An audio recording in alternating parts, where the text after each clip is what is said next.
Hello friends, आप सबका मेरे चैनल पे बहुत सारा वेलकम है। तो इस वीडियो में हम देखने वाले हैं कि मेरा हिस्ट्री का रिसोर्स क्या रहने वाला है। इसमें हम एंशिएंट, मेडाइवल और मॉडर्न तीनों हिस्ट्री का देखेंगे।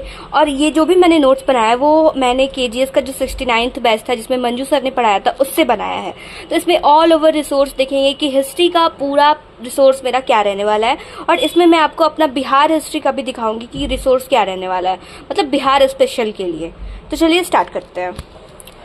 तो सबसे पहले मेरे पास ये बुक है स्पेक्ट्रम की, जो कि बोला जाता है कि मतलब हिस्ट्री के लिए स्पेक्ट्रम बहुत अच्छी है।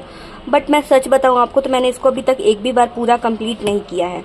और ये बात बिल्कुल सच है, मैंने इसको एक भी बार पूरा नहीं पढ़ा है। ये बुक वैसे मेरी दोस्त की है बट हम दोनों ने इसको एक भी बार पूरा नहीं पढ़ा है। पहले हम देखते हैं कि मेरा नोट्स वगैरह क्या है, उसके बाद हम बिहार स्पेशल देखेंगे। ठीक, तो अभी इसको हटा देते हैं। तो देखिए, अगर मैं आपको बताऊं तो जब मैंने शुरू में तैयारी करना शुरू किया था, मतलब गवर्नमेंट जॉब्स का, उस टाइम एसएससी वगैरह का जब मैंने शुरू में सोचा था कि मैं एसएससी वगैरह दूंगी, तो उस टाइम खान सर का फाउंडेशन बैच आता था, मतलब हिस्ट्री अलग अलग लेके। तो हिस्ट्री का जो बैच था तो उसको मैंने पूरा पढ़ा था खान सर से ही। तो उसका जो नोट्स था ये मैंने वो निकलवाया है प्रिंट। उसके बाद ये एंशिएंट हिस्ट्री है और इसमें मेडाइवल और मॉडर्न दोनों है, मतलब ये एंशिएंट है और इसमें मेडाइवल और मॉडर्न दोनों है। तो अभी मैं बताती हूँ कि एंशिएंट हिस्ट्री का मेरा रिसोर्स क्या है। तो देखिए, सबसे पहले तो मैंने ये पढ़ा था, मतलब इसमें आप देखोगे कि पूरा जो कोर्स था एंशिएंट हिस्ट्री का सर का, उसमें ये पूरा था, दोनों एक ही में था, एंशिएंट और मेडाइवल मॉडर्न तीनों एक ही में रहता था। बट एंशिएंट का ये है बुक। फिर उसके बाद फिर मैंने जब बीपीएससी का तैयारी शुरू करना, मतलब बीपीएससी का जब मैंने तैयारी शुरू किया तो उस टाइम फिर मैंने एनसीईआरटी जब मैंने पढ़ा तो उसके बाद जो भी इम्पोर्टेंट चीजें थी उसको मैंने इसी में ऐड कर दिया। मतलब मैंने अलग से कोई नोट्स नहीं बनाया, जो भी इम्पोर्टेंट चीजें थी उसको मैंने इसमें ही लिख दिया था। क्योंकि आपको भी पता है कि एंशिएंट हिस्ट्री का जो वेटेज है वो एग्जाम में बहुत ही कम है, बहुत ही मिनिमम है। Max to max 5 to 6 questions आते हैं बस एग्जाम में। तो इसके लिए मैंने मतलब पूरा नोट्स नहीं बनाया, बुक वगैरह भी था एंशिएंट हिस्ट्री का, तो उसको मैंने पढ़ा और उसमें जो भी इम्पोर्टेंट चीजें थी जो कि इस बुक में नहीं थी उसको मैंने अलग से इसमें ऐड कर दिए। इस तरीके से पेज लगा के मैंने अलग से इसमें सारा, आप देखोगे कि हर जगह पे आपको ऐड किया हुआ मिलेगा। तो इस तरीके से मेरा ये एंशिएंट का पूरा ओवरऑल नोट्स है, जिसमें कि आपको सब कुछ दिख जाएगा। जो भी मतलब इस बुक के अलावा एंशिएंट हिस्ट्री का जो एनसीईआरटी का बुक है वो का पूरा नोट्स है ये एक तरीके से। क्योंकि उसमें भी मैंने शॉर्ट नोट्स बनाया था तो मैंने इसमें ही लगा दिया टॉपिक वाइज, क्योंकि डायनेस्टी वगैरह तो सब सेम ही रहने वाला है। तो उसके अलावा जो एडिशनल इन्फॉर्मेशन जो एनसीईआरटी की बुक में था उसको मैंने इसमें लगा दिया पेज वगैरह अटैच करके। तो बस एंशिएंट हिस्ट्री का मेरा यही रिसोर्स है। तो ये एंशिएंट हिस्ट्री का हो गया। अब हम देखेंगे कि मॉडर्न और मेडाइवल का क्या रिसोर्स है मेरा। तो मैंने ये स्पेक्ट्रम के बारे में आपको बता ही दिया। अब देखते हैं कि ये देखिए, ये भी जो मैंने पढ़ा था स्टार्टिंग में तो ये उसका है। मतलब ये जैसे वन लाइनर वगैरह के लिए ठीक है, ये इसमें वन लाइनर वगैरह क्वेश्चंस आपको मिल जाएंगे। खासकर बोले तो ये मेडाइवल के लिए ठीक है, क्योंकि आपको भी पता है कि मेडाइवल और एंशिएंट मिला के 5 to 6 आता है क्वेश्चन। मेडाइवल का तो उतना वेटेज भी नहीं है, तो ठीक है। मतलब मेडाइवल में आपको ज्यादा पढ़ने का जरूरत भी नहीं है और ज्यादा उसका तो मतलब ज्यादा तो है भी नहीं मेडाइवल में। हाँ, तो ये मेडाइवल का है। अब देखते हैं नोट्स। तो ये रहा नोट्स। ये सब मैंने खुद से जब पढ़ना शुरू किया था ना तो स्टार्टिंग में वही था। उसके बाद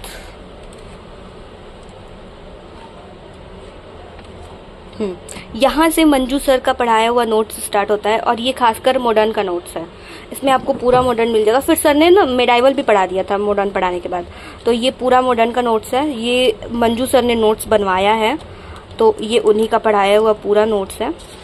तो बस इसके अलावा कुछ खास पढ़ने का जरूरत नहीं है। हाँ, एनसीईआरटी आप पढ़ सकते हो, मैंने भी एनसीईआरटी पढ़ के रखा है, तो एनसीईआरटी आप पढ़ लो। उसके बाद ये नोट्स है, ये नोट्स काफ़ी है। एनसीईआरटी पढ़ने के बाद आपको कुछ भी पढ़ने का ज़रूरत नहीं है और ना ही स्पेक्ट्रम पढ़ने का ज़रूरत है। आप सच मानो, स्पेक्ट्रम इतनी मोटी बुक है, अगर जिसके पास 2-3 साल तैयारी का है वो भले पढ़ ले भाई।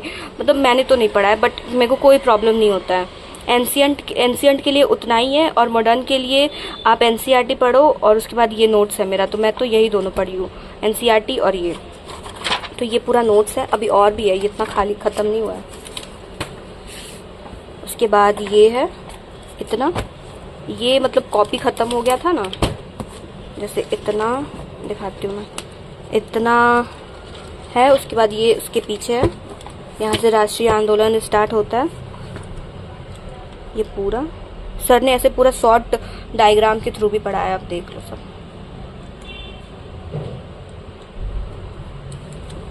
हो गया। ये NCERT का मैंने थोड़ा शॉर्ट नोट्स बनाया था बुक पढ़ के, तो ये वो है, मतलब बहुत ही शॉर्ट नोट्स है ये, ज़्यादा इसमें कुछ है नहीं, मतलब बहुत ही अच्छा है, बट मैंने अपने हिसाब से शॉर्ट नोट्स बनाया था, तो आप अपने हिसाब से बना सकते हो। मैं एक बार आपको दिखाती हूँ इस तरीके से। तो आप देख लो कि आपको कैसे बनाना है इस तरीके से।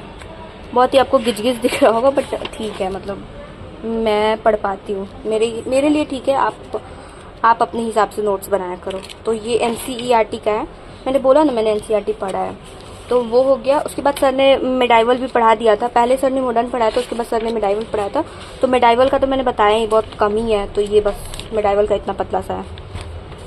और बस ये रहा प्री का। और फिर उसके बाद हाँ, फिर सर ने पढ़ाया था, मुगल वंश के बारे में पढ़ा दिया था। तो ये सब नोट्स सर का ही नोट्स है, ये बस NCERT का हटा दे तो ये पूरा सर का करवाया हुआ ही है, ये पूरा टोटल। उसके बाद अब मेंस का देखते हैं कि मेंस का क्या है मेरे पास।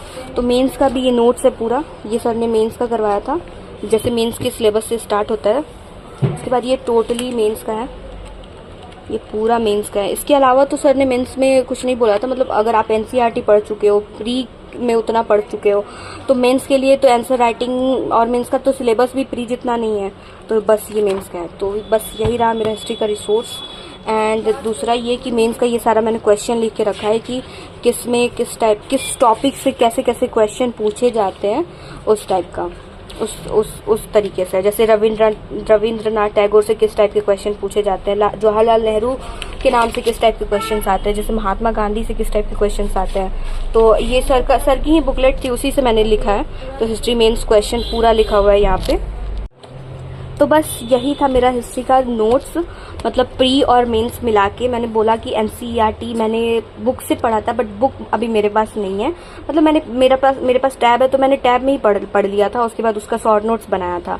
उसके बाद फिर बस यही है, एंशिएंट का भी मैंने दिखाई दिया, और थोड़ा बहुत 1-2 PDF है, वो मेरे टैब में है।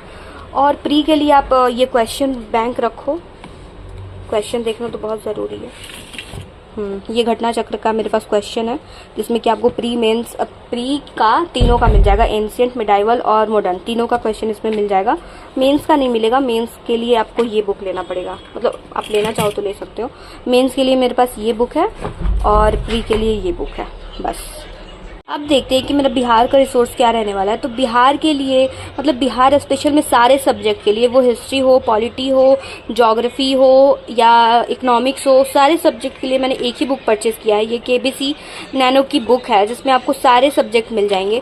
जैसे कि अगर मैं आपको खोल के दिखाऊँ, इस बुक का मैंने एक सेपरेट रिव्यू भी डाला है, आप उस चैनल पर देख सकते हो। एंड देखो, इसमें आप प्राचीन बिहार, मध्यकालीन बिहार, आधुनिक बिहार सारा देख सकते हो। इसमें सारा दिया हुआ है, इसमें भूगोल वगैरह सब कुछ है, बट हम बिहार का देख रहे हैं तो इसमें बिहार का सारा टॉपिक दिया हुआ है, मतलब हिस्ट्री का सारा टॉपिक दिया हुआ है बिहार के संदर्भ में।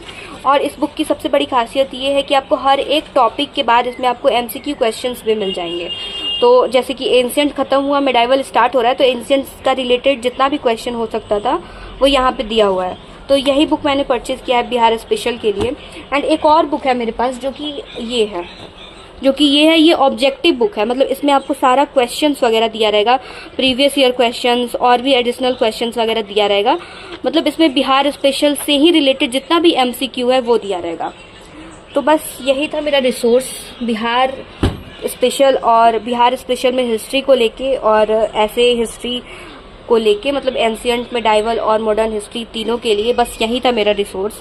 तो आई होप कि वीडियो आपको इन्फॉर्मेटिव लगा हो, तो प्लीज़ इसको लाइक शेयर सब्सक्राइब ज़रूर कीजिएगा। एंड कोई भी क्वेश्चन होता है तो आप कमेंट कर सकते हैं, साथ ही कमेंट में, मतलब साथ ही डिस्क्रिप्शन में जो लिंक दिया हुआ है उससे आप ग्रुप में ज्वाइन हो सकते हैं। वहाँ पे आप जैसे बहुत सारे लोग वहाँ पे हैं, तो आप आपस में डिस्कस करके भी कोई भी प्रॉब्लम होता है तो आप उसको सॉल्व कर सकते हैं। तो बस यही था मेरा रिसोर्स हिस्ट्री को लेके। मैंने ज़्यादा रिसोर्स मैंने फॉलो नहीं किया है, बस NCERT और मंजू सर का जो नोट्स है वो, मतलब NCERT और क्लासेस, इसके अलावा मैंने और कुछ बाहर ही नहीं किया है। कि मैंने ये भी नहीं पढ़ा, मैंने आपको पहले भी बताया कि मैंने इसको पूरा नहीं पढ़ा है। स्टार्टिंग में पढ़ना शुरू किया था बट मैं इसको कंप्लीट नहीं कर पाई तो मैंने छोड़ दिया था। तो बस आई होप कि वीडियो आपको अच्छा लगा होगा, तो प्लीज़ इसको लाइक शेयर सब्सक्राइब जरूर कीजिएगा। और कोई भी क्वेश्चन होता है तो आप कमेंट कर सकते हो। Thank you so much, bye.